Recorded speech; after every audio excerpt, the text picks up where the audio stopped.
Hi friends, मैं उपेंद्र कुमार पांडे। आप देख रहे हैं पंडित उपेंद्र स्टडी क्लासेस में। गैस में जैसा कि आप लोग को प्रोडक्शन मैनेजमेंट के चैप्टर 5 श्रम अधिनियम तथा प्रदूषण नियंत्रण अधिनियम एक्ट के बारे में कुछ टॉपिक आपको नेक्स्ट क्लासेस में बात किया था। आज का टॉपिक होने वाला है कारखाना अधिनियम के कारक कौन कौन से होते हैं। मीन्स यहाँ पे आपको नेक्स्ट क्लासेस में कारखाना क्या होता है और कारखाना अधिनियम क्या होता है, इन दोनों टॉपिक के बारे में पूरे स्टेप बाय स्टेप जानकारी दिए थे। अगर वो लेक्चर आप नहीं देखे हैं तो डिस्क्रिप्शन में उसकी लिंक दे दी है, या फिर आप प्लेलिस्ट पर जाकर देख सकते हैं। यहाँ पे प्रोडक्शन मैनेजमेंट 2022 के नाम से बन चुकी है, ठीक है। वहाँ पे सारी क्लासेस मतलब एक से लेकर चैप्टर 5 तक सारी क्लासेस अवेलेबल करवा दी गई है, तो वहाँ पे आप जाके वॉच कर सकते हैं। चलिए, मैं जैसा कि आप बात करें कि यहाँ पे टॉपिक के बारे में, तो टॉपिक हमारा क्या कहता है, क्या कारखाना अधिनियम के कारक कौन कौन से। मीन्स यहाँ पे जो कारखाना ओपन किया जाता है तो उनके कुछ ना कुछ कारक उत्पन्न किए जाते हैं, मतलब कारक बनाए जाते हैं, ठीक है। उनके रूल बनाए जाते हैं, तो उनके रूल कौन कौन से होते हैं, मतलब कारक कौन कौन से होते हैं, इनके बारे में पूरे स्टेप बाय स्टेप जानकारी मिलेंगे। तो यहाँ पे वीडियो काफ़ी हेल्पफुल होने वाली है, तो वीडियो लास्ट तक देखना है, तभी आप लोग को समझ में आएगा। ये एग्जाम के बेस पे काफ़ी मोस्ट इंपॉर्टेंट टॉपिक होता है। चलिए, मैं जैसा कि आप स्क्रीन के माध्यम से देख पा रहे हैं यहाँ पे, अब कारखाना अधिनियम के कारक, अब क्या है, कारखाना अधिनियम के कारक निम्नलिखित प्रकार से किए गए हैं। वो कौन कौन से होते हैं, तो यहाँ पे देखेंगे। सबसे पहले आता है आपका कारखाना ही क्या होता है। अब कारखाना क्या होता है, अब देखेंगे कारखाना के अंदर कौन कौन सी चीजें आ जाती हैं, देखेंगे डिफिनीशन के माध्यम से। डिफिनीशन के माध्यम से देखने के बाद आपको एक छोटी डिफिनीशन के माध्यम से बता दिया जाएगा, जिससे आप समझ जा सकते हैं।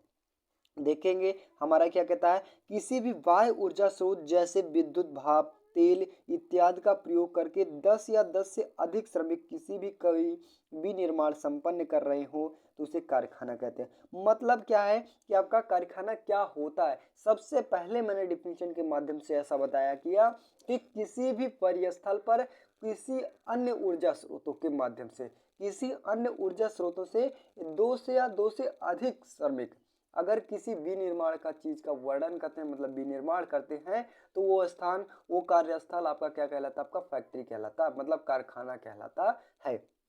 समझ में आया। एक बार मैं फिर से रिपीट कर दूं कि किसी भी वह स्थल, वह परिस्थल कि जहां पर किसी बाह्य ऊर्जा के द्वारा, मतलब इलेक्ट्रिक हो गया या फिर विद्युत हो गया या फिर किसी के माध्यम से हो सकता है, ठीक है, उनके एक द्वारा या 2 से अधिक श्रमिक इकट्ठा होकर किसी चीज का विनिर्माण करें, तो वो स्थल, वो परिस्थल क्या कहलाता है, आपका कारखाना कहलाता है। समझ में आया। नेक्स्ट बात करें यहाँ पे, तो नेक्स्ट हमारा कहता है कि विनिर्माण प्रक्रिया कौन कौन सी होती है। मीन्स यहाँ पे जो विनिर्माण प्रक्रिया होती है, इनके अंतर्गत क्या होता है। अब देखेंगे, किसी वस्तु या पदार्थ का प्रयोग करने, विक्रय करने, स्थानांतरण करने तथा सजाना, तोड़ना, फोड़ना, उद्देश्य पूर्ति, कुछ अन्य क्रियाएं करना, जैसे तेल, पेयजल, जिल्द बांटना, फोटो खींचना, विनिर्माण प्रक्रिया कहते हैं। मीन्स यहाँ पे किसी चीज का निर्माण करना, किसी चीज का बनाना, वो क्या कहलाता है, आपका विनिर्माण प्रक्रिया कहलाता है।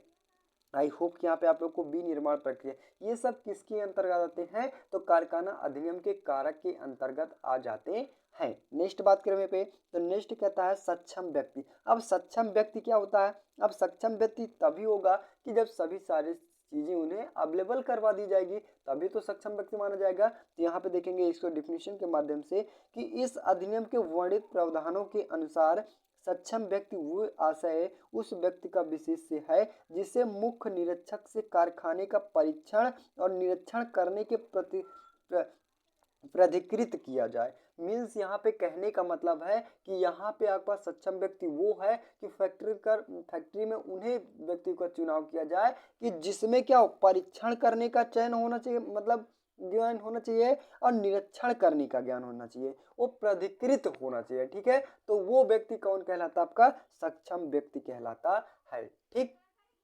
नेक्स्ट बात करें पे, तो नेक्स्ट कहता है आपका कैलेंडर वर्ष। मीन्स यहाँ पे जैसा कि आप लोग को कारखाने में हो गया, ये कैलेंडर वर्ष के अकॉर्डिंग ही सभी श्रमिकों को कारखाना में कार्य करवाया जाता है। तो वो देखेंगे क्या होता है, किसी वर्ष में 1 जनवरी से 31 दिसंबर तक की अवधि को कैलेंडर कहा जाता है। मीन्स यहाँ पे क्या होता है, आपका वही प्रोसेस 1 जनवरी से लेकर 31 दिसंबर तक का प्रोसेस क्या कहलाता है, आपका अवधि क्या कहलाता है, आपका कैलेंडर कहलाता है। ये सब किसके अंतर्गत आते हैं, तो फैक्ट कारखाना अधिनियम के कारक के अंतर्गत आ जाते हैं। नेक्स्ट वही पे बात करें तो श्रमिक अब क्या होता है। अब श्रमिक कौन कौन सी ये फैक्ट्री में कार्य कर सकती हैं, इनके बारे में देखेंगे। तो इनके बारे में देखेंगे कि ऐसे व्यक्ति जो कारखाना में किसी भी उद्देश्य से नियुक्त किए हो, जो किसी भी निर्माण कार्य में भाग लेते हैं, यंत्रों की सफाई करते हैं, या फिर उत्पादन स्थल की सफाई करते हैं, या फिर उत्पादन में भाग लेते हैं, श्रमिक कहलाते हैं। मीन्स यहाँ पे किसके अंतर्गत किया गया आपका, तो फैक्ट्री के अंतर्गत जिन श्रमिकों का चुनाव किया जाए या फिर जिन व्यक्तियों का चुनाव किया जाए वो क्या कहलाता है, आपका कारखाना श्रमिक के अंतर्गत आ जाता है। अब यूज पे ये डिपेंड नहीं करता है कि आपका श्रमिक किस उद्देश्य से लिया गया है, ठीक है। हो सकता है आपका मशीनों की सफाई करने के लिए, या फिर मैन्युफैक्चरिंग प्रोसेस करने के लिए, या फिर उसको देखभाल करने के लिए, इनके अंतर्गत अब देखेंगे आपका। तो श्रमिक निम्नलिखित दो प्रकार से बांटे गए हैं। मीन्स यहाँ पे देखेंगे जैसा कि आपको स्क्रीन के माध्यम से देख पा रहे हैं, कौन कौन से, एक वयस्क और एक नवयुवक के अंतर्गत आ जाती हैं, ठीक है। वहीं पे बालक के अंतर्गत भी आ जाते हैं। मीन्स यहाँ पे आपको जो श्रमिक हो गया तीन प्रकार से वर्णन किया गया।